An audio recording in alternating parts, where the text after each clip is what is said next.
Hi and welcome to Connected. Today on the show we have Undea Antes, a Latin and world rock instrumental band, as well as councillor David Morrison to discuss the recent Swiss colour run held at Springfield.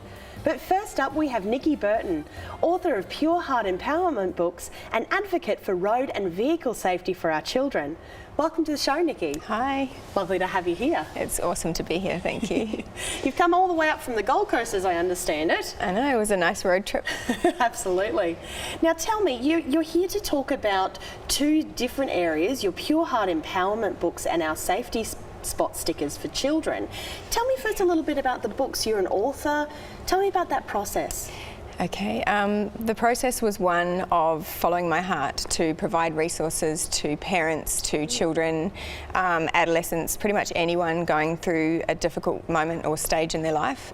I've been through many of those difficult moments and I wanted to empower other people to be able to move beyond that. So I took it upon myself to write the books and they're designed to say that no matter what happens in life, you're loved, supported, valued, that you're able to articulate and express. Just to say that you're amazing no matter what happens. So. That's fantastic. And so the books are beautifully illustrated. What was the process of getting together with an illustrator, and tell me about that? Actually, I'm very, very blessed. I found my illustrator by chance, I guess you could say, Googling Gold Coast artists, and she came up, but she lives in South Africa. So we're not quite sure how that happened. It was just meant to be. She's a mum of 4 kids as well, and I felt that I needed to find someone who could tell a story with every illustration. Some people resonate better with words and some with images, so she's just amazing. Yeah, that's fantastic. So I can see this one sitting here up on the table, the Where Are You Now book. So can you tell me a little bit about the stories that are actually within these and how the children can actually relate to them? Who are the characters? The character is us, so they're very non-specific. So these are used in early childhood, primary, high school, adult social services. So this one here is about losing someone that you love to death, but that you'll never find those words in there. So it just tells a story of the importance that someone played in your life. The value that you get out of having them as a part of who you are, and just celebrating what they mean to you. That you'll never lose their memories; they'll always belong to you. And that's such a special thing. Now I can see there's a couple of different books in the range. So obviously this one's about dealing with losing a loved one. What are some of the other books that you have here? Separation and divorce. What I tried to do for the first 4 books, there's another 4 coming at the moment, but these 4 deal with what I saw as the core issues. Being an educator in early childhood and having 4 children of my own, these are the things that came up predominantly in my life and in the lives of my friends and colleagues.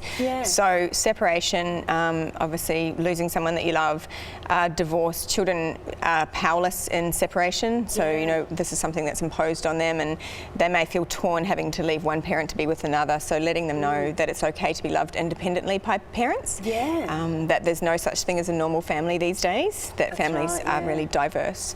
Foster care and adoption and non-biological care, so it could be grandparent looking after the child, it could be a family or a foster care adoption situation. So those are the core topics of these ones. That's fantastic, and that's a really broad spectrum of things that people can engage with.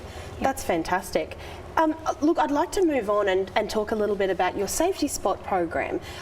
Now, as I understand it, they're sort of magnets that you can put on your vehicles. Can you tell me a little bit more about what it's about? Absolutely. So having 4 young children of my own and working in the early childhood industry, I found it very stressful keeping my kids safe in and around traffic, roads, vehicles. Absolutely.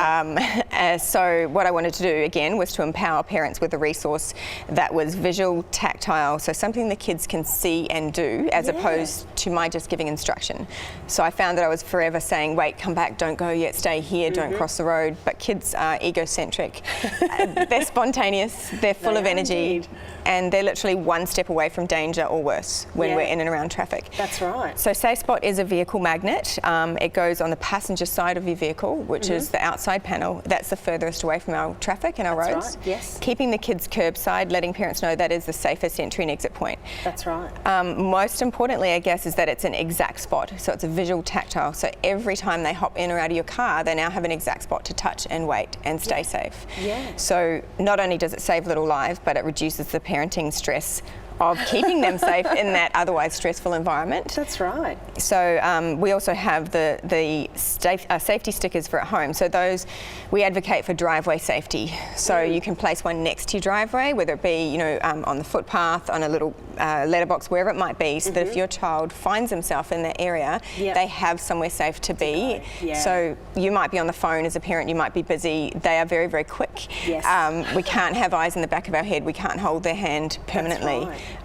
So unfortunately, every year in Australia alone, we lose 8 children to slow run over incidences. So car parks, driveways, and another 70 on average are critically injured. So it is a really big issue, and it's something that I need to bring to people's attention. It's not a reflection on negative parenting at all. It's about empowering our parents and giving them something that could save. That's right. Yeah, and as you said, like, kids just move so quickly. So I think it's such a brilliant idea to be able to engage that with the children, have that visual point where they can go to the car directly. I just think it's a brilliant idea, and I congratulate you on coming up with it and being able to move it forward. I understand you've been in partnership with the Starlight Foundation on the project. We're a Starlight Foundation supporter. So we have set ourselves a really big goal, which we are determined to achieve. So we would like to provide parents, 1 million parents worldwide, starting in Australia, starting on the Gold Coast, with the Safe Spot vehicle magnets. That's fantastic. Potentially saving lives. Absolutely. And also the Starlight Foundation does an amazing job of supporting our kids. They do. In hospitals and when they're ill. So what we'd like to do, what we will be doing, is donating $1 from every single vehicle magnet directly to the Starlight Foundation. Fantastic. To help them in their cause as well. That's brilliant. And look, if any of the viewers at home would like to purchase any of the Safety Spot or the Pure Heart Empowerment books, you can go to pureheartkidsbooks.com or Safety Spot. SafeSpotSticker.com, and both of those links will be on our website at the end of the show. Thanks for joining us today, Nikki. It's been a pleasure to have you. It's been amazing being here and getting the message out. Thank you. Thank you. Next up, Councillor David Morrison joins us, and further on, Latin instrumental band Undea Antes. Stay connected.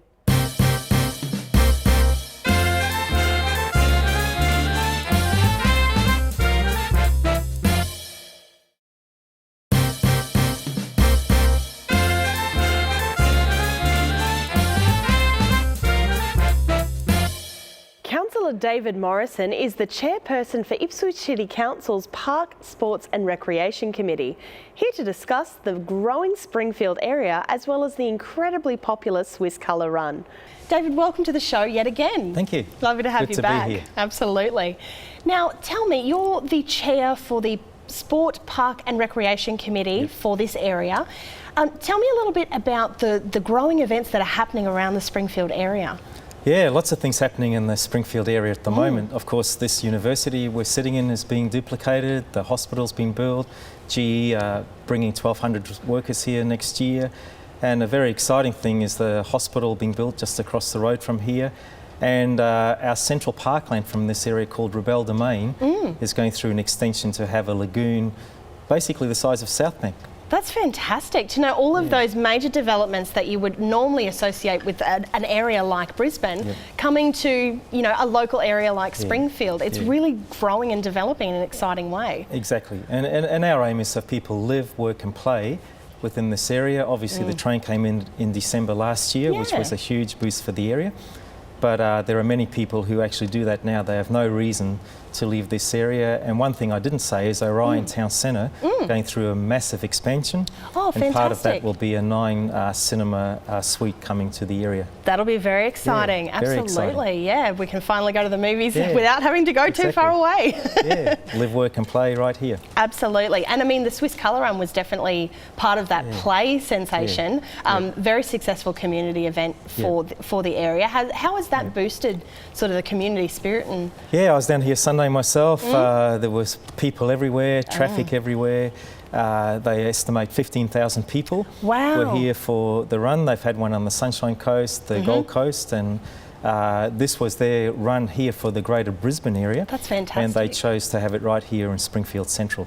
Great to represent 15,000 people, and I would estimate probably 75% had never been here. To bring people here for the first time Yeah. for them to see it. I'm sure many of them will be back. Absolutely, and it would have brought so much lovely culture and excitement. Now, tell me, did you actually participate in the run, Definitely. David? Oh, I ran and walked the 5Ks. excellent. so And did you get combination of both. colorised? Yes, I think everybody did. Some people Absolutely. more than others. Yeah, but, definitely. Yeah, it was good fun. That's fantastic. Well, Yeah. thank you so much for joining me. It's been a pleasure to have you, and I look forward to hearing about lots of those upcoming developments in the Springfield area. It's a very exciting time. Yeah, it is. Thank you. When the Swiss Colour Run made their stop in Springfield Central on Sunday the 1st of June as part of their Australia-wide tour, our team was there to capture some of the festivities and the runners.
Today was so much fun. It was amazing just running through and having so much fun in the colours. Yeah, getting absolutely rainbow. It was so fun. We are definitely going to come back. Can't wait for next year. Every year. So much fun.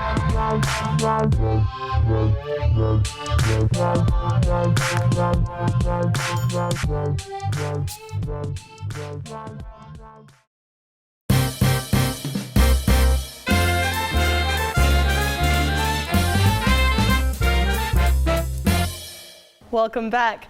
USQCONS2EP7YT are a four-piece Latin and world rock instrumental band consisting of members Michael Meyer, Dylan Coles, Nick Zischke and Lachlan Simmons. Today, Michael, Dylan and Nick join me in the studio to talk a little bit about their work. Welcome to the show, guys. Hey, how you going? I'm very well, thank you. Lovely to have you here.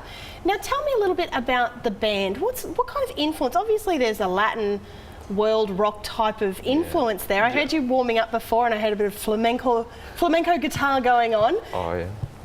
Tell me about the band.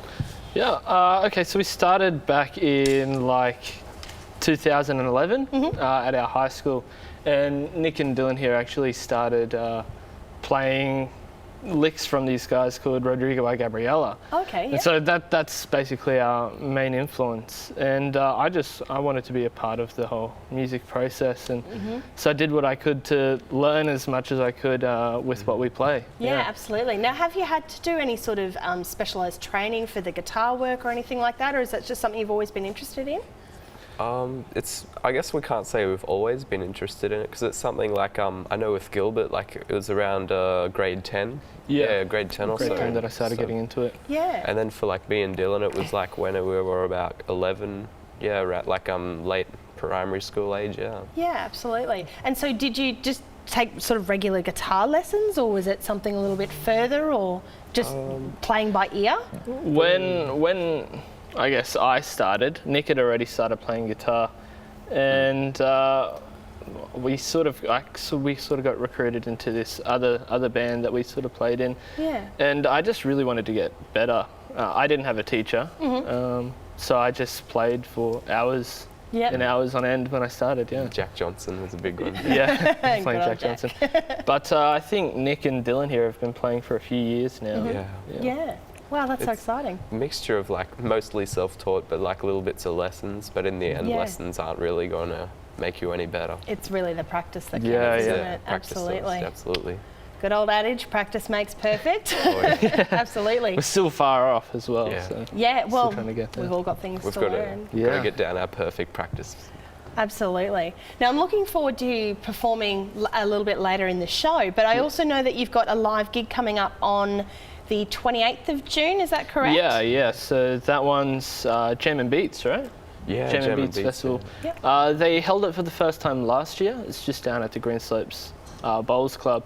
And I guess they liked us, so they want us to come back. Have you back? Great, no worries. Well, thank you so much for coming on the show. Yeah, no worries. Looking forward to hearing you play your song.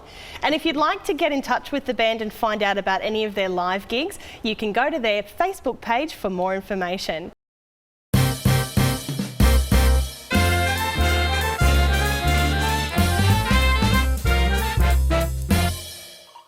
One of the newest members of staff to join the faculty at the University of Southern Queensland's Springfield campus is Crystal Cull. However, when Crystal isn't helping to train the students, she's hard at work training herself for an exciting new opportunity. My role here at USQ is the gym manager here at the new sports science facility. I work with the Student Guild to help staff and students.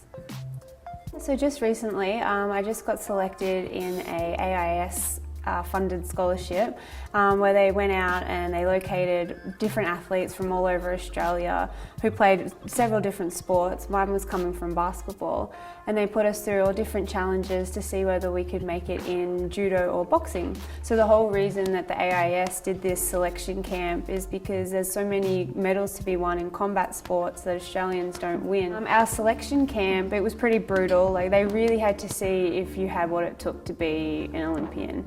So they brought in special force officers, and we had boot camps at 3 o'clock in the morning. Then after we got selected, it was they cut it back a little bit more. They still brought in the special forces officers, and we still had boot camps, but it wasn't as demanding as the first one was. I lost my first fight, and I was pretty down about that. They made me fight against one of my best friends, my mentor actually, one of the girls who got me into boxing, and that was my very first fight, and I ended up losing that by just a couple of points, and I was really down with myself because I felt like I lost it before I even walked in there mentally. So then my second fight came along and I won that, and it was the best feeling in the world, and now I'm just ready to get back in the ring again.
Thanks for joining us today on the program. Special thanks to my guest, Councillor David Morrison, and our musical guest, Undea Antez.